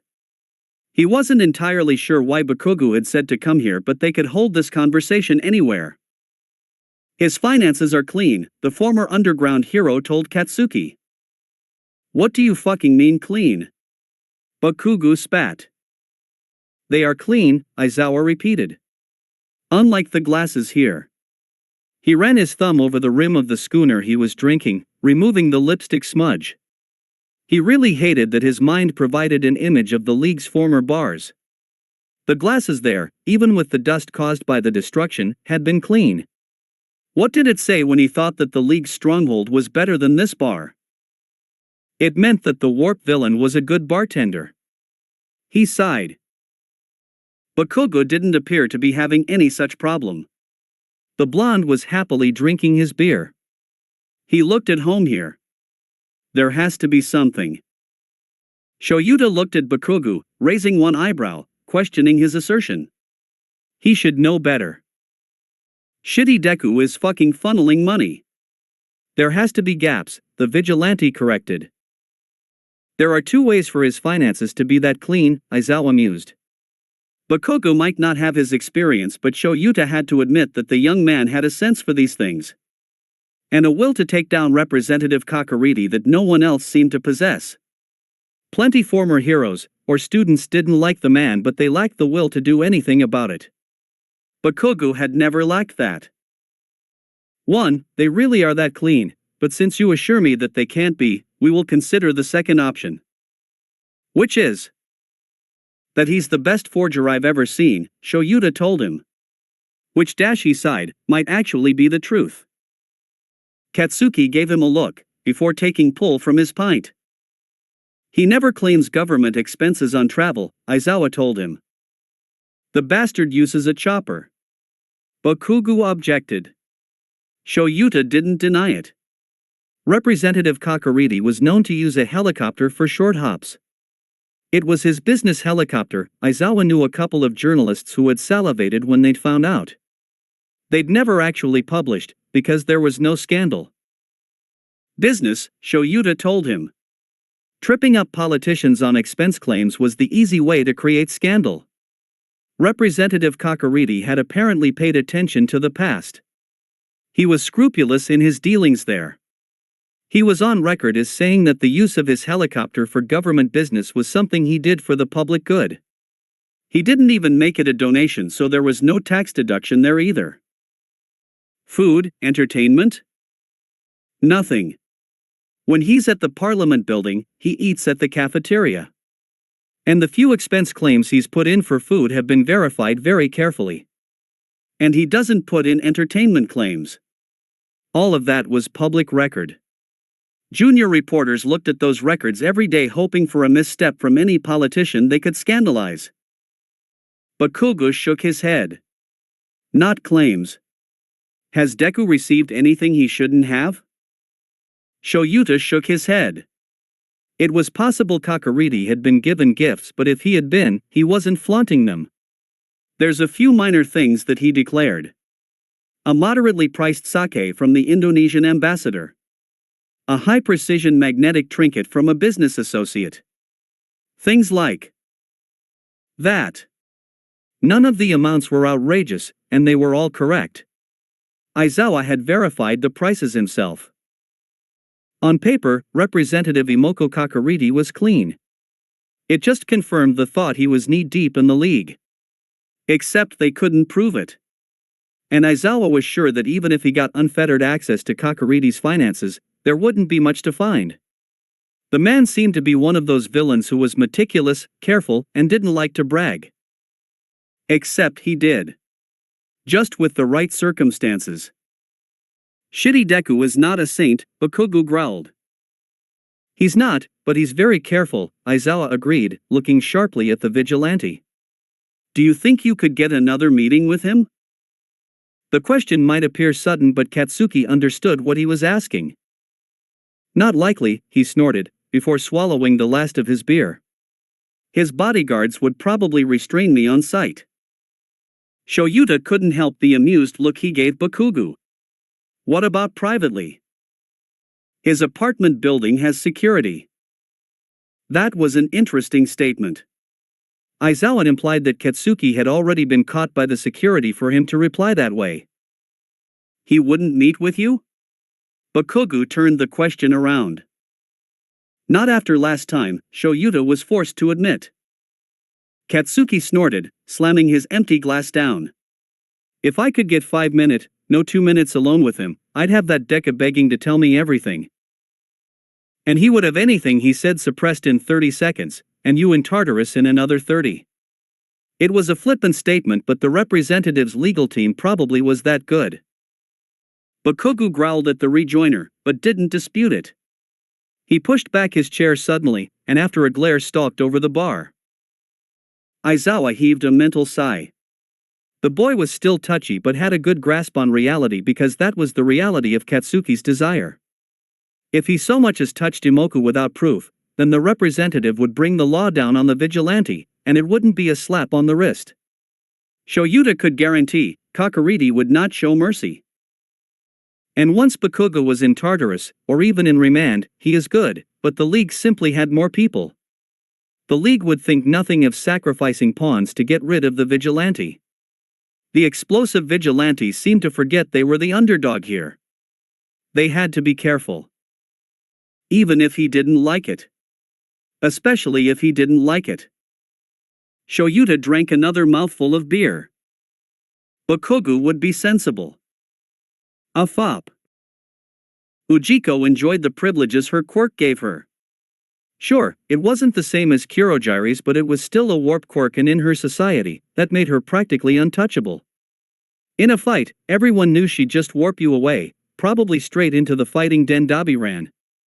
No one wanted to face the Numus. And you didn't want to upset her for other reasons, simply because warp quirks were so valuable. Add in the fact she was a member of the League of Villains, and in the underworld, she was practically a queen. She never felt bad about accepting drinks from people wanting favors. She did her part. Even if that part wasn't strictly speaking combat. She also kept the League's secrets. She helped keep the League safe. Imoku thought he was completely hidden. Their unknown boss. There were plenty of people out there who suspected him. She'd had to keep him safe more than once, especially early on, when people saw him profiting from the League's actions. She'd insinuated that he was paying them, which he was, and that had settled them. But those who she'd settled knew about him. Maybe that's how Overhaul had found him? Ujiko shrugged. That had turned out okay, and she still followed Imoku, even when he killed Tomura. So she was a good member. But she did like to ensure she had contingencies. That's why, even though she helped Kurogiri with the delivery business, and helped Dabi with other things, she kept a few private interests. It wasn't that hard. All she had to do was make sure she wasn't caught, and with a warp quirk, she had people willing to be her lackeys. And she made sure to keep things separate from the League. Dabi was in Tokyo, so she took Osaka. It wasn't like the commute was bad. Your usual? Tsukisoi, the bartender asked. Ujiko nodded and strutted to the back corner. That was her place. Everyone here knew it, and the table was empty. A few times it hadn't been, and that had been unfortunate. She sat down, leaning against the wall. No one would approach until her drink arrived. Ujiko looked around. There was a few new people in tonight. Ujiko liked this bar because it had a reasonably large itinerant turnover. That meant her activities were hidden, and if someone came too often, it was noticed unless they were one of the regulars. She let her eyes examine the newbies. One was blonde. His hair was slicked back. Young. Early 20s with red eyes. He was sitting at the bar, nursing a beer. The other was older. Black hair, and squinty eyes with large bags underneath. He was dressed in black, which in the relative gloom of the bar made it hard to discern him. She didn't like him, but he hadn't done anything yet. Tsukisoi brought her drink. He sat down briefly. Long night? He always asked. It was a ritual, and Ujiko had gotten used to it. If there was any expected trouble, he told her then, but usually there was nothing. Maybe, she told him, reaching out for the glass. It would depend on business. Depends on if I get someone new. Despite how her quirk worked, she had a steady stream of customers who needed discreet transportation. She had kept a low profile over the years. Sure, the cops knew that she was a member of the League of Villains, but she hadn't actually done that much stuff. As a result, she was relatively free to travel and provided transport to others. They are having a bit of a tiff, Tsukisoi told her about the bar and the newcomers she had noted earlier. Ujiko took a sip, but her expression relayed her question. They came in together, he explained, his eyes flickering, as if to indicate the people behind him. Ah, she said, putting down the glass. Ujiko shrugged. No trouble? He considered it. I don't think so, he said, rising. The bartender couldn't leave the bar unattended for too long, and she nodded as he left. Ujiko already knew by the time she finished her drink the next one would be waiting. She took another sip and watched as the blonde picked up his beer and stomped back to the table the other newbie was sitting at. He appeared angry but resigned. The black-haired man appeared. Wasn't that interesting? He was controlled, but she thought she detected the slightest hint of a smug smile. Having the blonde return to the table was probably his victory. Ujiko sat back. The two of them might just be here for the night, but at least they'd make the night interesting. A fop. It took Aizawa a moment to realize Katsuki wasn't actually glaring at him when the blonde returned. The vigilante slammed his pint down, sloshing beer over the rim onto the table. He kept glaring.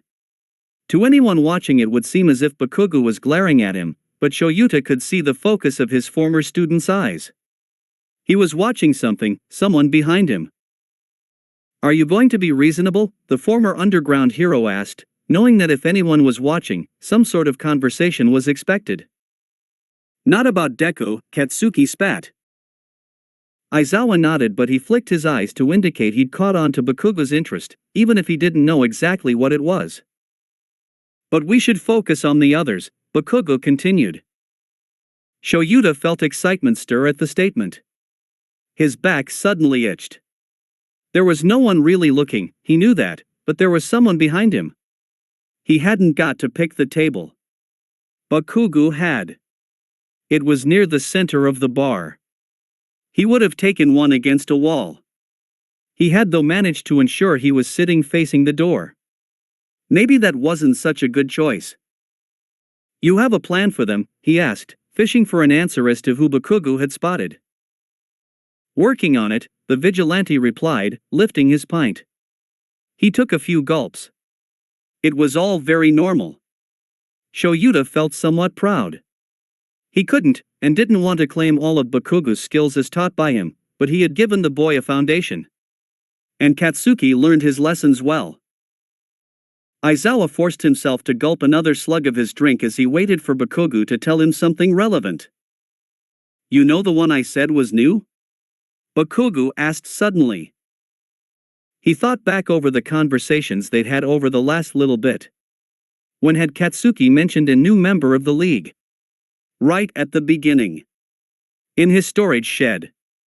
He cocked his head at the memory. Bakugo grinned. "Really?" "Yes." "You planned this," Aizawa accused. Bakugo was fighting in Dabi's Osaka ring, but it wasn't just to avoid notice in Tokyo. Katsuki didn't even look guilty, but Shoyuta knew his statement was the truth. He could leave. That would throw Bakugo's plan out the window, but this was a chance. And they needed a chance. He sighed.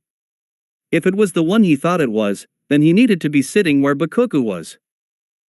"Gonna piss," he announced, rising.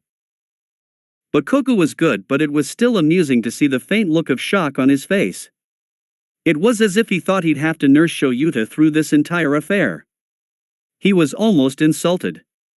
He'd been taking down villains since before Katsuki was in diapers. Shoyuta made his way to the lav, and in case anyone was watching, he did urinate. He half expected Katsuki to follow him, but he hadn't, and after washing his hands, Aizawa returned, stopping at the bar to order another drink. He wasn't planning on actually drinking it, but it would keep up the act. He glanced to his table. Katsuki had moved to where he had been sitting, and was now drinking what was left of the drink Shoyuta had left. He huffed theatrically, looking to the bartender, who simply nodded at him and poured another pint. Shoyuta took them back to the table, taking the opportunity to examine the tables he hadn't been looking at. It was obvious who Bakugo was paying attention to. The woman was ensconced in the corner. She didn't look to be anything special, but that wasn't the point. If this was Ujiko, then it was an opportunity to capture one of the key league members. He assessed the rest of the bar. She was sitting alone, but he wasn't green enough to trust that was the truth. On the other hand, no one looked like they were her lackeys. Even so, he had to give Katsuki props for turning his back on her. "Thanks," Bakugo said, taking the pint as he slouched back into the chair. "So, do we want to continue as we have been?" Aizawa asked. I'll look into things and you do the legwork? Katsuki grinned. He understood the code. Then let's do this. A fop. Ujiko watched the two newbies as she sipped at her drink, but they were kind of boring. The only amusement was when the black-haired man went to the lab and came back, only to find that his companion had stolen the last of his drink. He appeared resigned as he bought another. It was a petty form of argument, but it was fun to watch.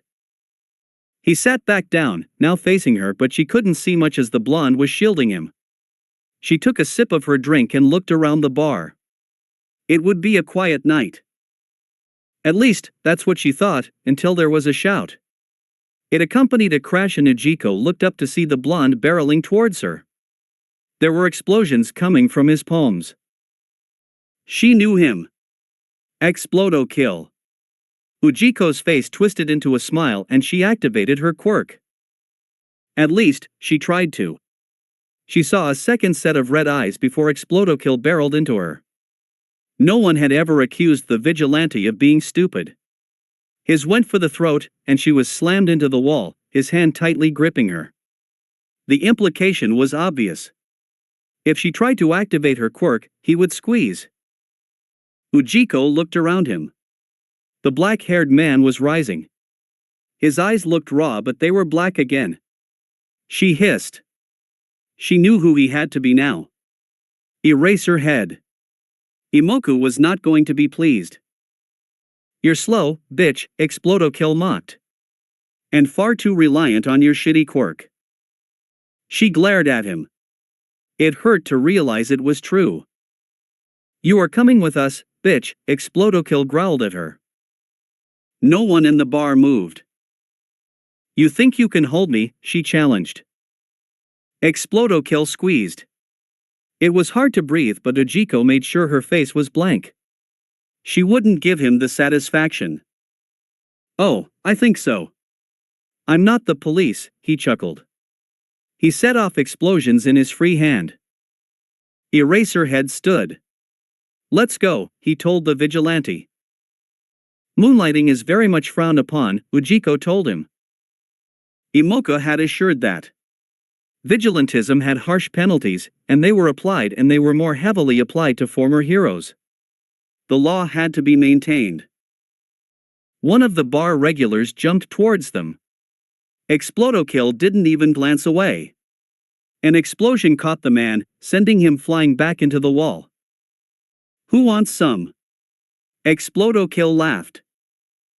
Let's go, Eraserhead repeated, holding out something. Explodo kill took whatever it was and grinned at her. His teeth caught on his lips, giving him a sinister look. He carefully took his hand from her throat to grab at her hands. Suki soy. She cried. The barman looked at her. He cocked his head. Ujiko hissed. After all the things she'd done for him. This was the gratitude she got. Explodo kill laughed, and Ujiko felt something locked around her hands.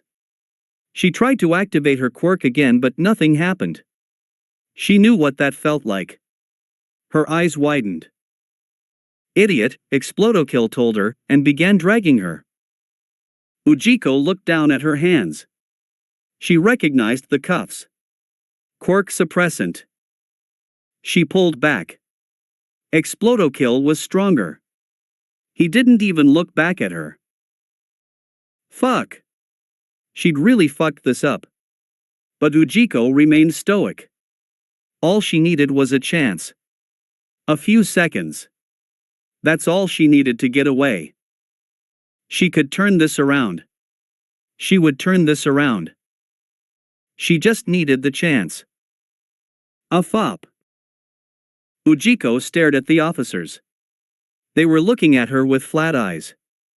Explodo kill had given her over to Eraserhead, who had called someone from the police. They had come up with some story about how the off-duty officer had arrested her. The man, Kirishima, had grinned at her and dragged her back to the station. It wasn't his regular station. He was on leave, but the police were the police. She'd been here for hours. Surely the League knew she was here. Couldn't Kurojiiri do something? And now she was in interrogation. We know when you are lying, an older officer told her. His eyes were unnaturally opened wide and gray was touching his temples. She huffed. All right, Ujiko spat. If the league wasn't going to do anything, then she'd have to get herself out of here. And if that cost Imoku a bit to cover up, well, so be it. She just lost her businesses. Given that Dabi had told her to stop them, indicating it was Imoku's order, he owed her already. And maybe Imoko had ordered them to get rid of Explodokill, but what if he just wanted Explodokill to get rid of them? Imoku wasn't a proper villain anyway. Not like Sensei. It would serve him right for her to cause him trouble. What do you want to know? Everything, the officer told her. Start at the top. What, at Dabi? Not Dabi. We want to know the real leader.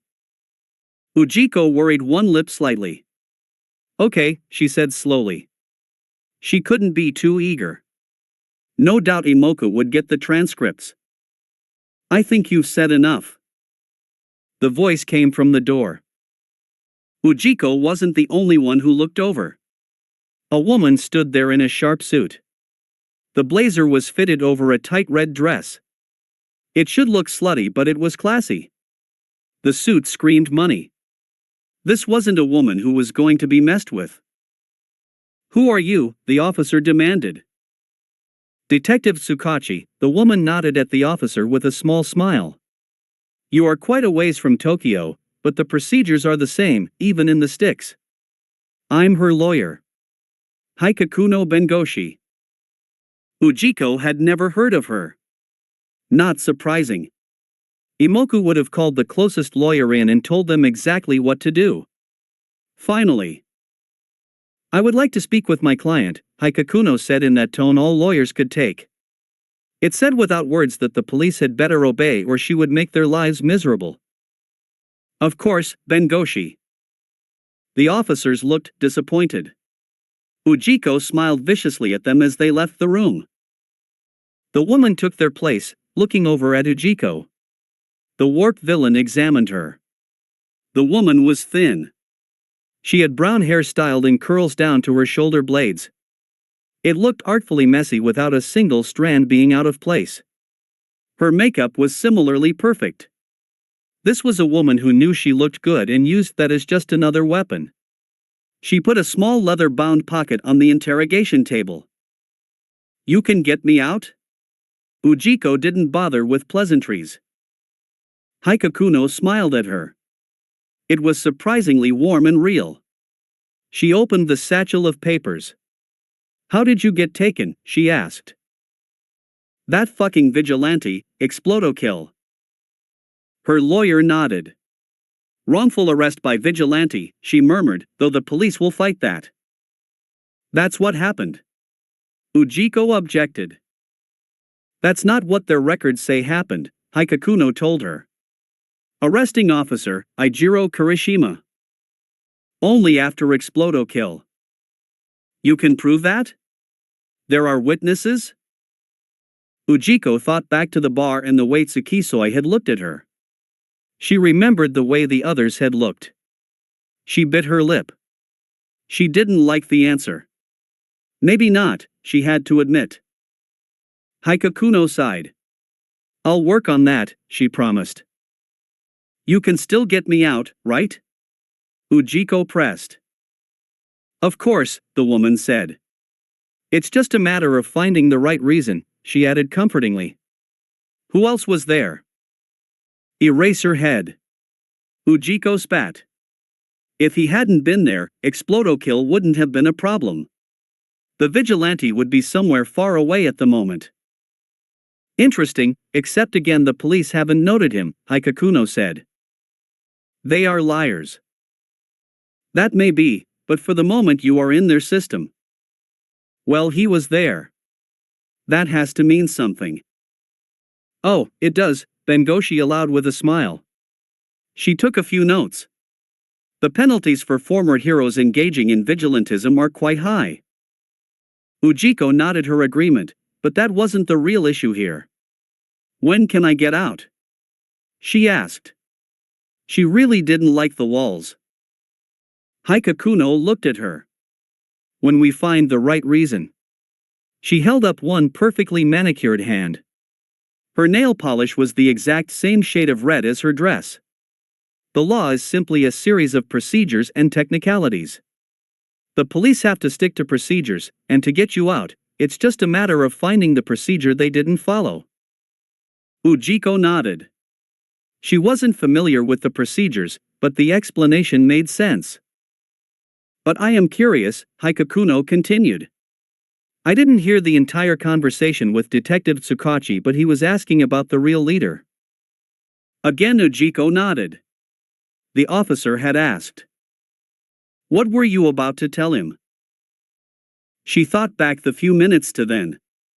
Ujiko was controlled enough not to flinch. Hikakuno would have heard her say okay. I wasn't going to say anything, she said defensively. Really? There was a note of mocking doubt in the woman's tone. I wasn't. Ujiko defended. The boss sent me to get you out, Hikakuno said. So I will get you out. I'm asking for my curiosity. The statement was meant to make Ujiko feel at ease. It didn't. Sure, the lawyer might have been sent by the boss, but the villain wasn't about to get all buddy-buddy. I was going to tell them Kirojiri, Ujiko lied. Technically, he's my boss, right? The woman gave a small chuckle. Technically, she nodded her agreement. Ujiko resisted the urge to frown. There was something wrong with that chuckle, and while the lawyer had been sent by the League, how much did she know? The internal workings weren't meant to be that open, and knowing that Kirojiri was technically the manager of the League's transport business was not something others were meant to know. They could infer it. It was ridiculously easy to infer, especially given knowledge of the League's quirks, but they weren't meant to know it. Hikakuno knew it. Bengoshi leaned forward, putting one elbow on the table and leaning into it, resting her head on her hand. I don't believe you. The statement was cold. Ujiko snorted, recognizing the tactic. If she wasn't going to be friendly, then the woman was going to try to threaten her. It was a power play. This wasn't the lawyer's job. You don't have to believe me, she snapped, cocking her head to make it plain that, despite the cuffs, she was the one in control. This woman was just working for the League. She was just some uppity lawyer and she'd better do her job. You just have to get me out of here.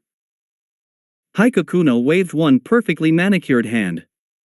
I'll get you out of here, but I have to report to the boss as well, and I think you were about to say his name. I'm not that stupid, Ujiko retorted. That's why I haven't needed personal supervision, like Toga. She'll blab the instant anyone looks at her funny. Sheesh. Toga was the one Imoku had kept close, and it sure as hell wasn't for her charming personality. It was because she was dumb. She thought her ability was perfect, but Ujiko knew Imoku was keeping her close to ensure she didn't blab. Of all the League, Toga was a weak link. The lawyer smiled thinly. She pulled a tablet out of her document pocket. That's not what the transcript indicates, she said, holding up the tablet to display a screen. These days, transcripts of interrogations were simply digitized from the mics in the room. They were virtually instantaneous. And since it was all automatic, there was no question about what happened. Her nails highlighted the words. DNT, we know when you are lying. Perp, all right. What do you want to know? DNT, everything. Start at the top. Perp, what, at Dabi? DNT, not Dabi. We want to know the real leader. Perp, okay. Hikakuno tapped at the final word. Okay. Ujiko winced. Laid out in text, it looked bad. I had to say something, she growled. There was a ping. Hikakuno put the tablet down and reached into her jacket pocket. She pulled out a small phone. She read the message. That's what I thought, she murmured, before putting the phone back into her pocket. Hikakuno looked up and smiled. It was not a nice smile. She raised one hand and scratched at her neck, just behind her ear, before she flipped her hand forward. Ujiko had braced at the smile, but she hadn't expected the knife. Her eyes widened as it thunked into her shoulder. Huh? There was a commotion from outside. The police couldn't record the encounter, but they could watch. Another knife followed as Hikakuno rose. Ujiko couldn't defend herself. Her hands were chained to the table and she couldn't move. Ujiko's breath left her and she tasted blood. The boss is tired of your side businesses, Hikakuno said, and Ujiko's eyes widened as her form melted. Toga. She managed to say. Her eyes fixed on the other member of the League of Villains, but her vision was narrowing. Toga might be a moron, but she knew her way around a knife. The vicious smile with a melting face was haunting. And since you were about to blab, you are a liability, she added, her voice changing from the sophisticated woman into Toga's usual high-pitched babble. Toga turned her grin to the door. Bye-bye. A swirl of darkness appeared behind Toga and enveloped her, vanishing just as the bullets hit the wall. Ujiko stared at the spot as her breathing became wet. The cops were yelling at her. Someone pushed her chest. There was nothing sexual about the motion. They were trying to stem the blood flow. It didn't matter. Blood loss wasn't the problem. The steel in her heart was. 1,000 things flowed through her mind, but one stayed with clarity. He'd planned this. Ujiko choked on blood. She tried to say his name but couldn't. Her vision was dark, but she could see Imoku in her mind's eye. He was watching her with those sharp green eyes that saw so much. He had been chosen by Sensei, and even dying she felt an absurd thankfulness that he hadn't taken her quirk even if he had killed her. He had planned this, and as she breathed her last, Ujiko had the final thought, what else had he planned? A fop. Goddamn fucking worthless arseholes. It was fair to say Bakugo was in a bad mood. He was raging on a beach which was strewn with rubbish. We had him, he raged. Aizawa couldn't agree with that. They had Ujiko, not Imoku. She had confirmed that the real boss of the league wasn't Dabi, and according to the transcript, she had been about to reveal who that was when her lawyer arrived. That was probably what was pissing off Katsuki. Police were meant to check that no one was using a quirk when they went into those rooms. Especially when they presented as a lawyer. The station was insisting the checks had been done, but that this Hikakuno Bengoshi came up clean. Please, even the name was suspect. How could they not have noticed? And now Ujiko was dead, they knew Kurogiri was alive and well, and active, and Toga had gotten away. And they had nothing on Imoku. Again. If he was the boss of the league, he was very, very good at ensuring no one knew it. Aizawa hissed as watched Bakugo rage. At least the vigilante's frustration was cleaning up a part of the beach, even if it was just detonating the garbage. Most villains made mistakes.